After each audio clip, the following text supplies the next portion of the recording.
అందరికీ నమస్కారం. Welcome to our channel. Narreddy Sunitha గారి వీడియో ఒకటి చూశానండి నిన్న సోషల్ మీడియాలో. మళ్ళీ మీడియా ముందుకొచ్చారు. ఎవరిపైనో అసంతృప్తి వెళ్ళగక్కుతున్నారు. తను అనుకున్నట్లు జరగట్లేదు అని చెప్పేసి బాధను వ్యక్తం చేస్తున్నారు. నర్రెడ్డి సునీత గారి పైన మాకు వ్యక్తిగతంగా మాకు ఎటువంటి కోపం కానీ లేకపోతే ద్వేషం కానీ మాకు లేదండి. ఎందుకంటే మా వివేకానంద రెడ్డి గారి కుమార్తె. కానీ ఎందుకు ఆవిడ అసంతృప్తితో ఉన్నారు, ఎవరి మీద బాధ వెళ్ళగక్కుతున్నారో ఒకసారి చూడండి. ఇప్పుడే ఎందుకు వచ్చి మాట్లాడుతున్నారన్న విషయాల్ని కూడా ప్రజలకు చెప్పాల్సిన బాధ్యత మనందరిపైన ఉంది. ఒకసారి సునీత గారు ఏం మాట్లాడుతున్నారో వినండి. ఈ లాస్ట్ 1 year లో వచ్చిన జడ్జ్మెంట్స్ కూడా నాట్ వెరీ గుడ్ జడ్జ్మెంట్స్ అనిపించింది నాకు. ఫర్ ఎగ్జాంపుల్, ఇన్వెస్టిగేషన్ కంప్లీట్ కాలేదు, ఫర్దర్ ఇన్వెస్టిగేషన్ చేయాలి అని అడిగినప్పుడు ఒక జడ్జ్మెంట్ లో the court decided that for example Jaganmohan Reddy గారికి పబ్లిక్ ఇన్ఫర్మేషన్ కాకముందే, బిఫోర్ న్యాచురల్ గా అందరికి తెలియకముందే పొద్దున 5:30కే ఆయనకి వివేకానంద రెడ్డి గారు చనిపోయిన విషయం అందజేయబడింది అని ఒక పాయింట్ గురించి కూడా మెన్షన్ చేయడం జరిగిందండి. అప్పుడు ఇఫ్ యు రిమెంబర్, మొత్తం లోకానికి తెలిసింది ఆయన చనిపోయిన విషయం 6:15కి. అంతకంటే ముందే ఎవరికైనా తెలిసిందంటే అది ఎందుకు తెలిసిండాలి అనే క్వశ్చన్ వస్తుంది. ఆ పరంగా ఇన్వెస్టిగేషన్ చేయమని చెప్తే కోర్ట్ డిసైడెడ్, ఫ్యామిలీ మెంబర్స్ కదా, న్యాచురల్ గా తెలిసింటది, దీని గురించి ఎందుకు ఇన్వెస్టిగేషన్ చేయాలా. CBI itself told the court that 6:15 గానీ అందరికి చార్జ్ షీట్ లో ఫైల్ చేసింది, 6:15కి అందరికి తెలిసిందని చెప్పి. సో అట్లా ఒక జడ్జ్మెంట్ వచ్చింది. అదే జడ్జ్మెంట్ లో ఒక స్మాల్ పాయింట్ ఇన్వెస్టిగేట్ చేయమని చెప్పారు. Kiran Yadav had cent message to Arjun Reddy.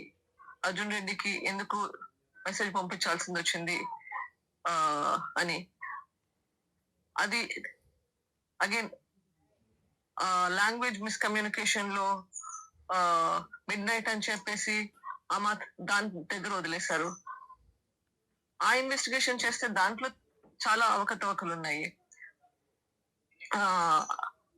టైంలో కిరణ్ యాదవ్ అనే మనిషి లేచి ఉన్నాడు, వాళ్ళ మదర్ స్టేట్మెంట్ కూడా ఆయన లేచి బయట తిరుగుతున్నాడు అని చెప్పింది. అవన్నీ పాయింట్స్ మళ్ళీ కోర్టు ముందుకు తీసుకెళ్తే మళ్ళీ కోర్టు చెప్పింది, there are gaps in the investigation, there are gray areas, but we cannot direct the CBI to do investigation అని చెప్పి, we cannot give instructions to CBI to investigate in a particular area. But అదే court had told CBI to investigate in a particular area. So ఇట్లా conflicting judgments ఎట్లా వస్తాయో I really don't understand. You're still fighting through the legal system. So Sunitha గారు కోర్టులు వాళ్ళు చెప్పే జడ్జిమెంట్ని తప్పుపడుతున్నారు. సునీత గారు, ముందు మీకు ఒక సలహా. నేను ఒక 2 నిమిషాలు మీరు చెప్పినది ఇప్పుడు విన్నాను, ఇంతకుముందు కూడా విన్నాను.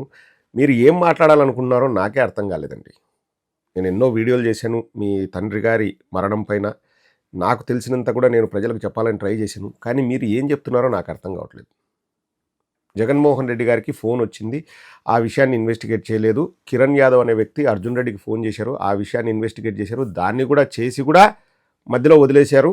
ఇక్కడ ఫోన్ కాల్ గురించి ఎందుకు జగన్మోహన్ రెడ్డి గారి యాంగిల్లో ఇన్వెస్టిగేట్ చేయట్లేదు అని చెప్పేసి మీరు చెప్పాలనుకుంటున్నారని నేను అనుకుంటున్నాను. ఇప్పుడు అవి కోర్టులండి. టెన్నిస్ కోర్టులో, బ్యాడ్మింటన్ కోర్టులో కాదు, జడ్జిమెంట్ ఇచ్చే కోర్టులు. కోర్టుల తీర్పుల్ని మనం గౌరవించాలి. ఒక్కోసారి మనకు అనుకూలంగా రావచ్చు, మనకు వ్యతిరేకంగానూ రావచ్చు. ఆధారాలు లేకపోతే కోర్టులు నిర్ణయాలు తీసుకోలేవు. కోర్టుకు కావాల్సింది సానుభూతో, సెంటిమెంటో కాదు, ఆధారాలు. ఇక్కడ మేము కూడా కొన్ని ప్రశ్నలు మిమ్మల్ని అడగదలుచుకున్నాము సునీత గారు. సంఖలో పిల్లిని పెట్టుకొని ఊరంతా తిరగడం దేనికి అన్నది ఇక్కడ క్లియర్గా ప్రతి ఒక్కరికి వచ్చే అనుమానం. ఫస్ట్ ప్రశ్న ఏంటంటే, దస్తగిరి అనే వ్యక్తిని 2018 డిసెంబర్లో డ్రైవర్ ఉద్యోగం నుంచి ఎందుకు తీసేశారు? మీరు మీ భర్త తీసేశారు. డ్రైవర్ ఉద్యోగంలో నుంచి ఎందుకు దస్తగిరిని తీసేశారు? ఆ తర్వాత కదా దస్తగిరి కక్ష పెంచుకుంది. దస్తగిరే వాంగ్మూలంలో క్లియర్గా చెప్పాడు, నేను ప్రైవేట్ పార్ట్స్ పైన తన్నాను అని చెప్పేసి, గుండెల పైన గుద్దారు అని చెప్పేసి. ఎలా చంపారో కూడా వాంగ్మూలంలో, నేను ఆ వాంగ్మూలం నేను కూడా చదివాను, ఎవరో పంపిస్తే అది నిజమనే అనుకుంటున్నాను. సో అందులో ఉంది. మరి ఎలా దస్తగిరి బయటికి వచ్చేసి, కారు డ్రైవర్గా ఉన్న దస్తగిరి ఇప్పుడు ఒక కారుకు ఓనర్ అయ్యి డ్రైవర్ను పెట్టుకొని ఇప్పుడు ఎలా బయట చలామణి అవుతున్నాడు? ఇంకా డైరెక్ట్ మీరు దస్తగిరికి క్షమాభిక్ష పెట్టినారో, దస్తగిరిని మీరు ఏమనట్లేదో మాకు తెలియదు, కానీ దస్తగిరిని అడిగితే చెప్తాడు కదా ఎందుకు జరిగింది, ఎలా జరిగింది అని. జగన్మోహన్ రెడ్డి గారికి 5:30కు ఫోన్ కాల్ వచ్చిందని ఎవరి నుంచి చేసినారో అది కూడా చెప్పండి, మీరే బయటకు వచ్చి చెప్పండి. ఎవరు చేసినారు?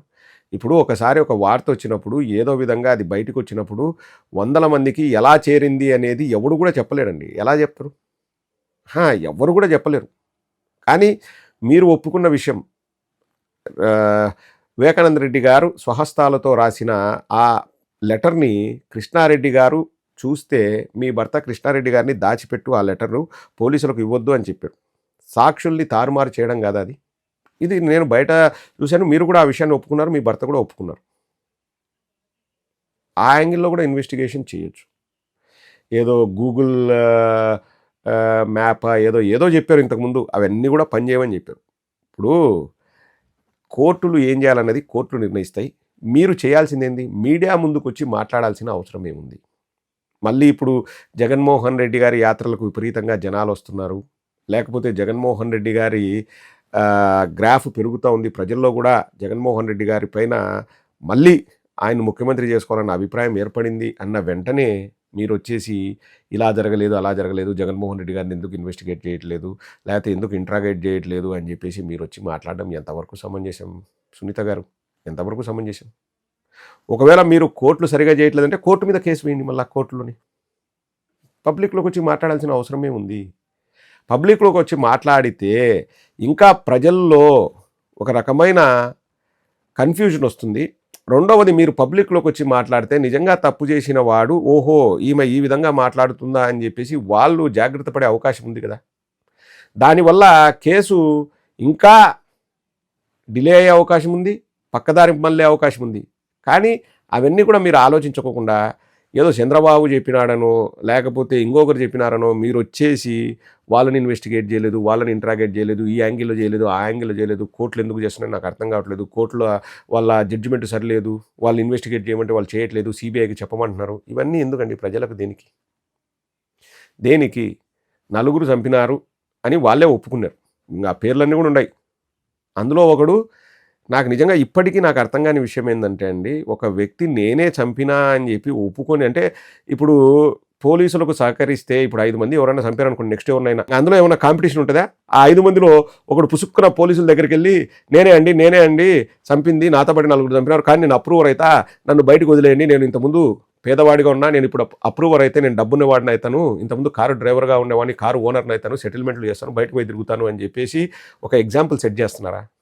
ఇది నిజంగా అంటే ఐ డోంట్ నో అండి, లీగాలిటీస్ ఎలా వర్క్ అవుతావో నాకు తెలియదు, కానీ అంటే అఫ్కోర్స్ మళ్ళీ చెప్తున్నాను కదండి, కోర్టులకు సెంటిమెంట్లు అభిప్రాయాలతో పని లేదు, ఆధారాలు కావాలి. బట్ నా అభిప్రాయం ఏంటంటే, ఒక వ్యక్తిని నేనే చంపినా అని చెప్పేసి వాంగ్మూలం ఇచ్చి అప్రూవర్గా మారితే అతను బయటికి వచ్చేసి కారు డ్రైవర్గా ఉన్న వ్యక్తి కాస్త కారు ఓనర్ అయ్యి సమాజంలో పెద్ద మనిషిగా చలామణి కావచ్చు అనేదే నాకు మింగుడు పడ్డం లేదండి.